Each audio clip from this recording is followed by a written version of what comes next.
서구 부녀가 탑승한 부산행 KTX 열차. 출발할 때 잠시 서울역이 소란스러워지는 장면이 나옵니다.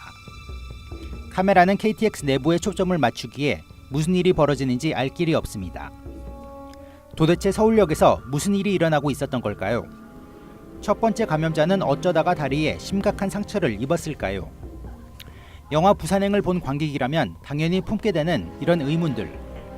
프리퀄인 서울역이 말끔히 해결해 줄 수 있을까요? 또 소위 큰형의 후광 효과 없이도 독자적 홀로서기를 할 수 있는 작품일까요?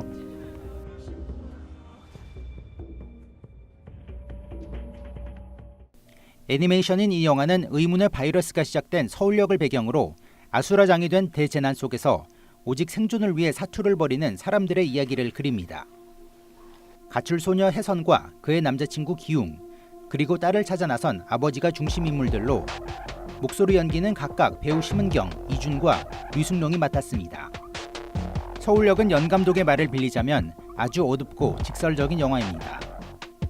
부산행이 극한 상황 속에서도 때때로 유머러스하고 희망적인 태도를 보여준다면 서울역은 시종일관 암울하고 절망적입니다. 애니메이션이지만 노숙인들의 모습 등 서울역 주변의 현실을 실사 영화 뺨칠 정도로 묘사합니다. 또 주변 인물들의 툭툭 내던지는 대사들도 사회 모순들을 뼈아프게 꼬집습니다. 서울역에 나오는 인물들은 기본적으로 선하지가 않습니다.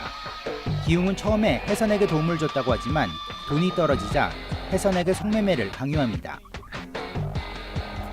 혜선의 아버지라는 인물은 감염자가 자신을 공격하자 감염자를 거침없이 때려 죽입니다. 심은경, 류승룡과 이준을 포함해 영화 전반의 성우 연기는 이 영화의 백미입니다. 소위 대작들과 비교해 살짝 떨어지는 퀄리티의 애니메이션임에도 불구하고 높은 몰입감을 보여주는 데는 배우들의 목소리 연기가 큰 몫을 합니다.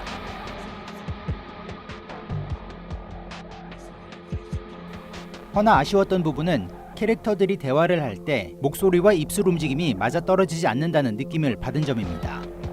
야! 그렇게 봐준 게 며칠째야? 진짜 오늘까지 안 내면 너네 짐 다 쓰레기통에 버려버릴 거니까 네 남자친구한테도 그렇게 전해. 알았어? 에이씨, 그 새끼 봐서 재수없어. 형님 오늘 그 새끼를 봤어요. 입술 애니메이션이 0.5초 정도 느리다는 느낌이었습니다. 사실 순수히 영상에 관해서 할 말이 한두 가지가 아닙니다. 하지만 영상미를 보기 위한 애니메이션이 아니라는 점을 인정하면 수긍하고 볼 수 있는 수준이라고 할 수 있겠습니다. 주요 인물뿐 아니라 공권력도 부정적으로 묘사되기는 마찬가지입니다. 서울역 영무원과 지구대 경찰들은 도움을 요청하는 노숙자의 말을 무시해 사태를 키우는 데 일조합니다. 감염자에 쫓겨 살려달라는 군중을 경찰과 군대는 불법 시위자로 간주하고 이들을 차벽으로 가로막고 이를 넘어오는 이들을 무차별 응징합니다.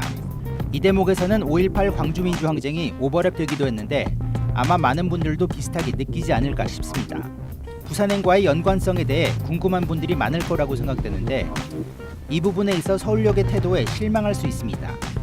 시간상으로는 부산행의 전 얘기이긴 하지만 두 영화가 속편 관계를 염두에 두고 만들어진 것이 아니기 때문입니다. 부산행이 재난 속에서 피신과 피란에 초점을 맞췄다면 서울역은 거기에다 기웅과 아버지가 실종된 딸을 찾아 나서는 부분이 추가됐습니다. 하지만 부산행과는 다르게 서울역의 줄거리는 막판에 충격적인 결말을 보여줍니다. 특히 이제는 위험에서 벗어났다고 생각하는 순간 반전이 이뤄져 서울역의 결말은 더 충격적입니다. 저는 이 대목에서 연상호 감독이 각본을 상당히 주도 면밀하게 썼다는 인상을 받았고 실사와 애니메이션이란 구분을 넘어서 관객과 밀당을 할 줄 아는 상당한 수준의 각본이라는 인상을 받았습니다. 편견에 사로잡힌 아쉬움일 수 있지만 서울역의 스토리로 실사 영화를 만들었으면 좋았겠다라는 생각이 들 정도였고 심지어 헐리우드에서 판권을 사서 리메이크하면 어떨까라는 상상도 들 정도로 어둡지만 만족스러운 반전이었습니다. 부산행을 본 관객이라면 부산행에서 못다한 연상호 감독의 이야기를 들을 기회라는 점에서 부산행과 같으면서도 다른 서울역을 볼 필요가 있습니다. 부산행을 온전히 이해하고 싶다면 애써 외면하지 않고 사회의 이면을 볼 용기가 있다면 선택할 만한 영화입니다.